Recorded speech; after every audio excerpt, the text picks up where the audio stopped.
Chérif Mamadou Aïdara Diop la ñuy dalal waxtaan itam loo xam ne actualité la foofu ca diwaanu Mbour ndax ku ne Mbour itam wax kankurang rawatina jamono ji ñu nekk. ci jamono ji ñu nekk parce que ñu ngi ko doon waajal ba tax ñu am mbégte dalal ko moom Mamadou Aïdara Diop mi secrétaire général de la collectivité Mandeng bu Mbour ko gis moom it jëmm ji xam ne miin na média ndax nekkoon na jiite syndicat fële ca Sonatel dinañ waxtaanee sax mbiram woote geeg yu ni mel ndax Sonatel bi nga xamante ni dafa la retraité ñoom it ils sont quand même au devant de la scène ak mbiram tarif yi nga xamante ni dégg nañ li ci waa ARTP wax démb.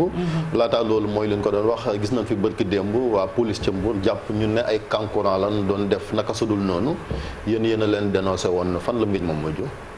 jërëjëf Chérif jërëjëf Ablaye baa ngi nuyu Cheikh Tidiane di rafetlu teewaay bi ma teew fii ak Fati. jërëjëf mu lay fay. loolu nga wax Chérif am na ndax fan yi ñu génn yëpp dañoo ràññe woon biir Mbour guddi gu jot ay mbiru kankurang ñi def ay sabotage génn kankurang jaar ci biir dëkk bi dugal sax ay jël alalu jàmbur di ci profito. ba ñu yëgee loolu ma def délégation man ak sama bureau ñu dem seeti commissaire bi keroog àjjuma waxtaan ak moom mu teewlu ko lool nag wax dëgg yàlla ñu sant ko gërëm ko mu may ñu noppi dëgguñ ñu ko waxee mu ne loolu dina ci jël wor parce que c'est illégal même ñun ñi communauté Mandeng bu ñuy génnee suñu baax yooyu bu ñu koy génne dañ koy tënk ci yoon dafay am CDD buy am ñu waxtaan ci préfet jël dogal jël arrêté wax ban date lay door ak ban date lay jeex. donc même ñun donc bu ñu koy def ñu koy def dans le cadre des lois et règlements. mais ñii nag waxtaan sax ak CDD ak yooyu yëpp amul dañoo jël seeni pexe bopp guddi bu nekk mot na fukki fan ñu di ko def. loolu moo tax biñ ko defee. ñoom luñ ci jublu. maanaam am na ñoo xam ne saboté am na ñoo xam ne ñii yeneen pexe. ak peut-être nasaxal li nga xam ne mooy aada ak cosaan li nga xam ne moo wékku ci loolu ndax mbiru kankurang bu ñu koy def Mbuur boobaak léegi am na téeméeri at ak fukk ak juróom-benn 1904 la ko suñu maam yi indi woon jële ko Kaabu jële ko Guinée Bissau amoon ay mbir yu taxawoon nag ci biir Mbuur ay mbiru pandémie ay mbiru deegu bari geek récolte yu yàqu ñu ne kon nag comme ñëw nañ fi indaale wuñu woon suñu aada ak suñu cosaan nañ delluwaat fa ñu jóge woon la ñu fa bàyyi woon ñu indi ko looloo tax suñu maam yi jiitu woon indaale wuñu woon lool mais à partir de 1904 la loolu ñëw donc lu ñuy def téeméeri at ak fukk ak juróom-benn ba léegi lu am solo la mais daf ci am ñoo xam ni Samba Boy dañ ci bëgg a dugal. bokkuñ ci yéen wala ci lan ci yéen lan bokk. xaw ma fu ñu bokk. mais loolu li am solo mooy jëf ji. acte bi mais identifié nañ leen comme police interpellé leen. police interpellé leen ñu sant leen bu baax gërëm leen parce que bi yëf yi taree altine dañoo génnewaat communiqué de presse ñaxtu ko fustigé ko yóbbu communiqué bi ci préfet yóbbu ko ci commissaire yóbbu ko ci maire bi préfet xamal nañu dinañ ci jël dogu ay dog yu am solo ba tax na ñu jël contingent GMI lu mot 75 GMI boole kook force de police yi altine ci guddi ñu sillonné dëkk bi de 22h ba 5h du matin. am ñett ñu ci jàpp. talaata encore ñu sóobaat ko. jàppaat nañ ci te dispositif baa nga fa ba léegi. kon nag ñu sant leen gërëm leen vraiment ci taxawaay bu am pas-pas boobu. ñu indi ba teg loolu. ci fu ngeen toll ci kankurang. waxu kankurang moom ci suñu aada waxu mag ñi la. domaine réservé la man maay secrétaire général collectivité Mandeng. mais lu ma doon secrétaire général collectivité Mandeng aw ma sañ-sañu di joxe kàddu ci mbiru kankurang loolu mag ñee ko baaxoo seen chasse gardée la ndax dafa am yu muy àndal yoo xam ne ci wàllu baatin ci wàllu cosaan ak aada une dimension mystique moo am dimension ésotérique ba nga xam ne mag ñi du mag ñëpp sax ñoo koy wax mais dafa am mag ñoo xam ne ñi ñoom la ñu baaxoo ñooy tëju ñooy waxtaan bu waree am ñoo koy dogal bu warta am ñoo koy dogal mais waxtu wi ci at wu ne danañu xam fuñ ci toll parce que septembre la en réalité septembre lay commence donc forcément fii ñuy wax ak yow xam nga ndax dana amam du am li tax ñuy wax mooy contexte Covid bii naka la ñu mën a doxalee saison wu waaw loolu moo indi li bees ndax waxtu wi daan na fekk ñu préfet woote comité de développement woo si chef de service yi ñu toog ak moom waxtaan si mais Covid bi moo tax loolu yëpp amagul, nit ñaa ngi jiixi jaax ndax dina am ndax du am.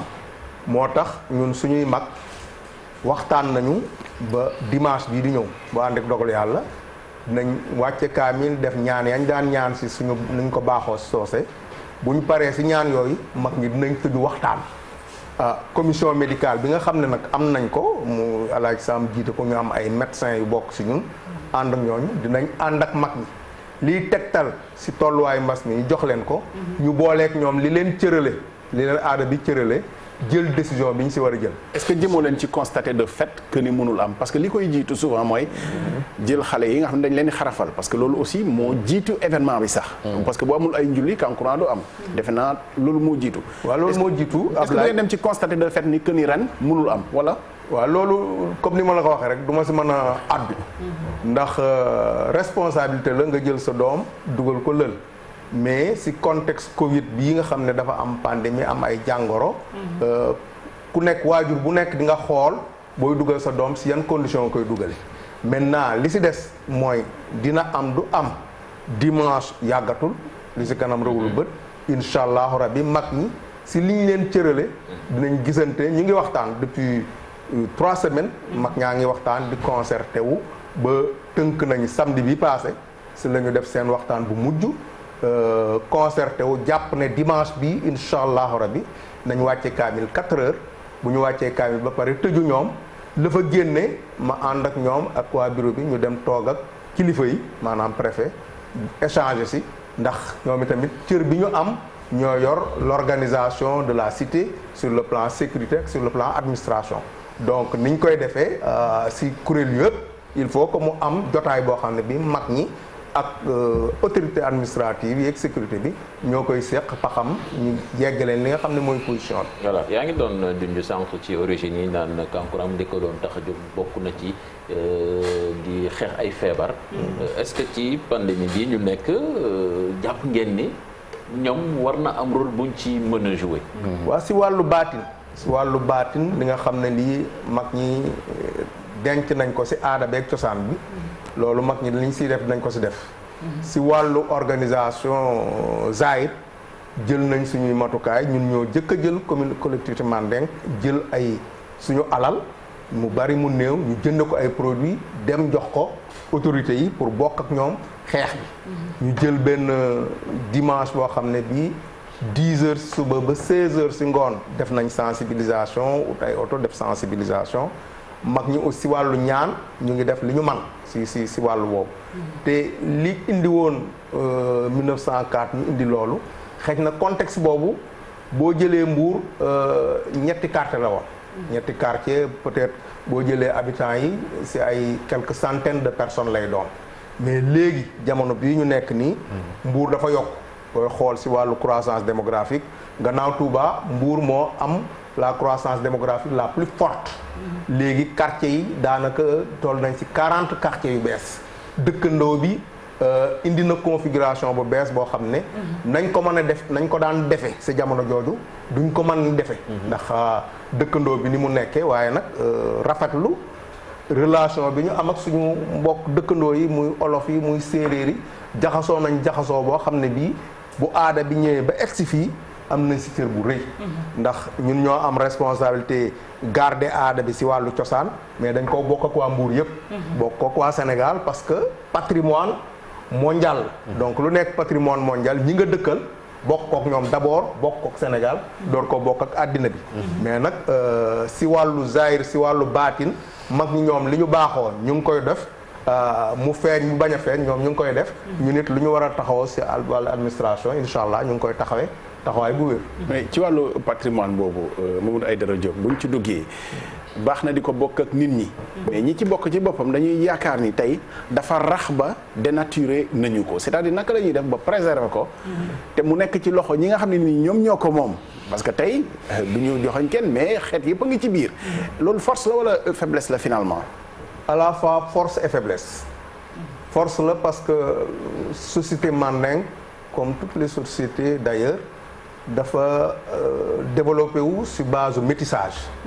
duggalante xeet yi ndax ba ñu defee migration bi boo xoolee migration bi ñu def après la défaite de Jankéwali wàcc ci Mbour jël la zone côtière wàcc dans les îles du Saloum dans le Niombato ñëw par Fadiouth Fadial bi ñuy ñëw ñu bari suñu maam yi dañoo takk Fadiouth wala Fadial wala ci îles yi jël fa soxna donc mu nekk déjà premier métissage bu am donc foo boo këru soose boo dugg di nga fa fekk bàjjenu séeréer wala nijaayu nga dem séeréer yi fekk fa nijaayu soose donc loolu am na dëkkandoo bi nag ni mu demee indi waa soose yi dem biir santu dem si naar yi dem si wolof yi jël fa soxna naar yi tamit ñëw si biir soose si jël fa soxna donc mu yaatal kii bi maintenant quintessence bi si am moo ñu fexe ba sécuriser le patrimoine te loolu suñu stratégie ak bureau bu bees bi am nañ un projet de sécurisation du patrimoine numériser les fondamentaux de ce patrimoine là muy woyi kasaki muy passin yi am nañ ci projet bu d'envergure am nañ projet aussi mettre en place un complexe multiculturel et à la fois l'installation d'un musée de conservation des civilisations mandingues ndax yaa ngi wax Mali amoon na ay musée yu fa nekkoon waa Tombouctou Gao am na ay attaques djihadistes yu si yàq kon nag configuration mandingue ni mu demee biir Mbour ak dans la sous-région l'ambition c'est de mettre un musée de conservation de la civilisation mandingue am nañ comité de pilotage bu siy liggéey maa ngi waxtaan au nom du bureau ak ay architectes yi ñu am suñu biir pour ñu mettre en place ce projet là qui sera un projet national mais pour sécuriser le patrimoine de la civilisation mandingue. Sécurisation boobu gis nañ quand même ne ko noonu ces dernières années yenn débordement yi am bu Kankourang di am ba ay nit di ci gaañu violence ak yooyu est-ce que loolu du dem ba yàq li nga xamante ni. absolument mooy li ma indi léegi. aada bi ñun dañoo am responsabilité garder ko. mais responsabilité bi foofu la yam dañ koo bokk ak waa Mbour. li nga xam ne mooy liy baati ne ci aada bi ci biir néegu njulli yi lay nekk ci biir juujo liy soose yi wax juujoo lël bi mais boo génnee ci lël bi da ngay nekk ci mbedd mi boo nekkee ci mbedd bi da ngay séddoo mbedd meek ñi nga xam ne kon waru ñoo dóore parce que dana gis Kankourang bu dajeeg jigéen gis nañ ko lu xew sa Sédhiou wala yenn saa yi ñu ne warta dajeeg jigéen doon fi ay enseignant wala ay loolu mag ñi réglé woon nañ ko ci jamono parce que am na façon doxalin boo xam ne bi boo ko àndeek li nga àndal soxlawoo dóore ndax am na Ablaye xam na li may wax am na noo xam ne ni boo taseeg nit ku ci bokkul am na langage codé booy def ba nga xam ne yow di nga aar li nga àndal aar ki nga xam ne moom ngay taseet ba mu dox doxam ku ci bokk loolu bëgg naa ñun ñu xamul Serigne nag su njax yi moom non il faut ñu xam parce que ki ci bokkul kan moo ci bokkul ak boo voilà est-ce que boo dajeeg moom noo war a doxalee moom laa wax ma ne ñun dañoo am responsabilité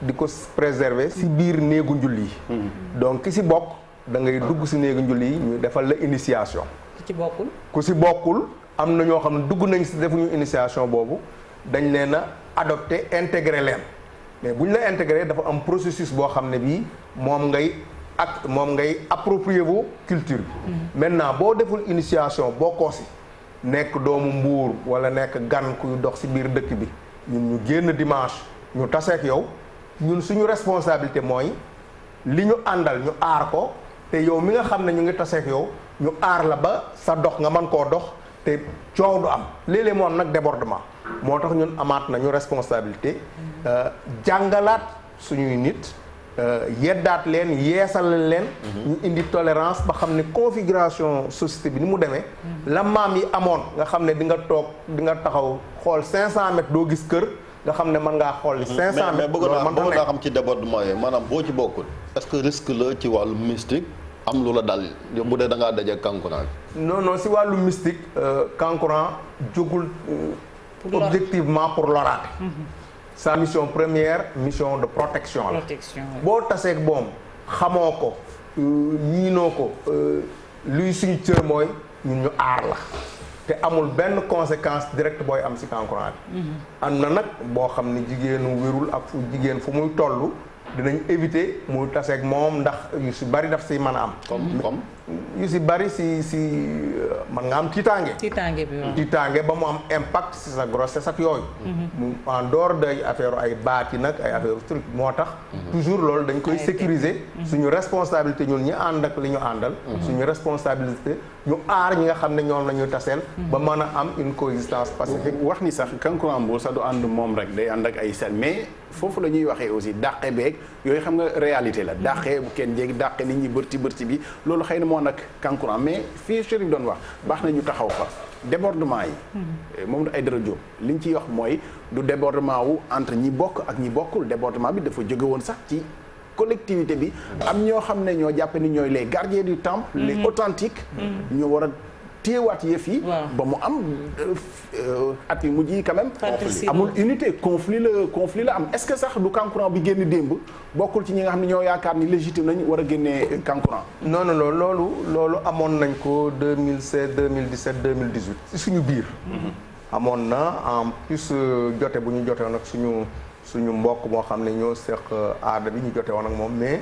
gannaaw loolu ñun suñu biir amoon na jafe-jafe mu am tendance boobu nga wax entre conservateur ni nga ko waxee authentique mais yàlla suturaal nañu moo tax ma ne la depuis 3 semaines mag ñi ñu ngi waxtaan boobu dikk na ba suñu mag ñooñu waxtaan demaat def tournée seeti mag ñi ba mujjee kër président bi donc restaurer l'autorité du président si kaw ñëpp képp kuy wuyoo collectivité Mandeng kilifteefu président Boubacar Diamba ñëpp nangul nañ ko si biir nangul boobu ñu ko nangul nag lañ ko ñaan ne ko na woote mag ñëpp daje pour ñu waxtaan mu nangu ko jàpp date dimanche ne ñëpp ñëw uufu si kanamam mu ànd président ak vice président ak mag ñu topp si moom loolu yëpp ñu def une réconciliation macha allah li nga xam ne nag mooy cëru mag ñi si wàllu aada beeg cosaan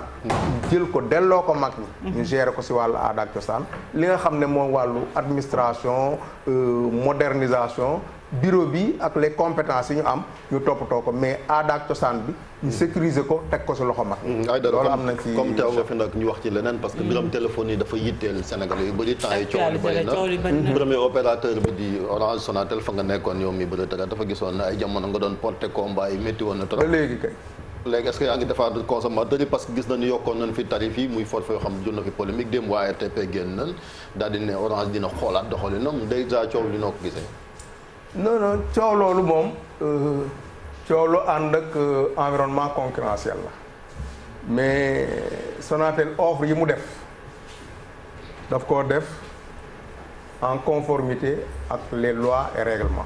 Donc mais ñu préciser ni ba léegi am nga statut ci Sonatel quand même en tant que retraité. ci yenn ci yenn instance yi quand même. non nekkatuma conseil d'administration depuis 2018 jóge naa ci conseil d'administration. ci yenn instance supérieure internationale. non international j'étais maa doon secrétaire comité dialogue mondial du groupe Orange. donc Sénégal Afrique Europe. jóge naa si depuis 2015 nekkoon naa membre conseil d'administration fondation Orange France. consommateur yi ngeen di ngàcc rek fan ngeen ko teg. waaw xam nga loolu laay dikk léegi dama ne la yokk bi. ngàcc mel ne ku yor mbalka wala teen quoi. waaw yokk bi dama ne la Sonatel a le droit et le droit plutôt. Sonatel yokk na am na si plein droit sur la base du code des télécoms. yoon la ARTP balaa yokk bi di génn ARTP daf ko valider. nangul na ko waaw. daf ko nangul ba pare. waaw mais bañ na ko. nañu ko nangul aussi déglu dama ne ARTP dañ ko soumettre offre yi mu examiner ko parce que ARTP moom dafay réguler le marché de gros. grossiste lay réguler entre interconnexion yi mais marché détail bi du ko réguler mais am na si xool bu mu si xool. ba tax dafa am grille modèle de grille tarifaire boo xam ne bi ARTP da ko am opérateur bu indi ay offre da koy dugal ci tame boobu segg ko ba mu conforme ci modèle économique am mu door koo accepter. loolu ARTP daf ko def mu conforme au modèle économique donc sur le plan économique les offres Sonatel yi c'est impec amul benn problème maintenant bi mu lancé offre yi mu am rumeur populaire consommateurs yi wax ARTP daal di déglu consommateurs yi déglu Sonatel daal di woote waxtaan jékki-jékki dem ne day def mise en demeure ARTP direction générale ARTP amul benn possibilité juridique di jox mise en demeure Sonatel ci affaire bi. kan moo am mise en demeure bi décision collège bi moo koy jël. mais le directeur général de l'ARTP n'a pas ses prérogatives moo tax bi mu defee communiqué dafa ne demander à Sonatel de surseoir. Après si suuf mu ne toutes les parties prenantes doivent prendre acte de cette décision si kaw mu ne demande de surseoir si suuf mu ne acte de décision. mais ci principe yi nga nekk léegi. ci fond bi quand même. si fond bi li ñu reproché mooy. ci période Covid bi nga xam ne nit ñi ñu ngi gën a utiliser. data yi di gën a utiliser système de télécommunication ñu yokk. déedéet du problème moral. parce que si Covid même bu la ko teg si may am na loo xamante ne xel moo ko mënta nangu. ci jamono juñ toll déglul si Covid bi. Sonatel daf ak opérateur dañu def offre solidaire offre Covid ARTP nangu ko ñu di ko doxal pendant toute la période d'état d'urgence. mais ba tey confinement bi déglul bi ñu defee confinement bi ba président de la République levé état d'urgence bi offre yooyu c'était des offres presque dumping. non mais offre Covid amul woon déglu ma wax la am na. am na dañoo yokk seen i capacité de trafic bi da ngeen may déglu. waaw mais offre Covid boobu gisuñu ko fàttaliku. mais déglul rek. yokk capacité pour trafic beeg yooyu. mais déglul am parce que nit ñi ñoo ci gis seen bopp sax parce que télétravail beeg nit ñi jamono boobu kenn liggéeyu. ngeen ma laajee moom du ngeen ma may. si génn dafa am offre Covid. ARTP xam na ko. man de yëgu ma ko. ARTP moo ko validé woon. bi ñu levé état d'urgence bi. ARTP moo bind Sonatel ne ko arrêté offre yi. c'était des offres intéressantes ARTP moo obligé Sonatel mu arrêté ko. bi Sonatel defee recomposition offre bi mi discuter nañu waxtaan nañu les Sonatel maintenir na ay offre am. comme yeneen opérateurs yi ñu maintenir seen offre. mais dañu def des offres complémentaires pour ñi nga xam ne dañu soxla voix. téléphone allo wëy ñu defal leen organisation boobu ñi nga xam ne dañu soxla internet. ñu defal leen organisation boobu. si biir waxtaan rek si biir waxtaan. ARTP waxtaan na ak Sonatel ba jàmm dellu si na. parce que loolu le secteur bi soxla. del see gudde ndax consommateur yi kontaanu de. ba léegi nag problème bi rek la bu ñu ñëwee problème bi rek la gul de. consommateur yi moom wax dëgg fa yàlla kenn kontaanul mais nañ dem xoolee allo présidence dellu si waat léegi.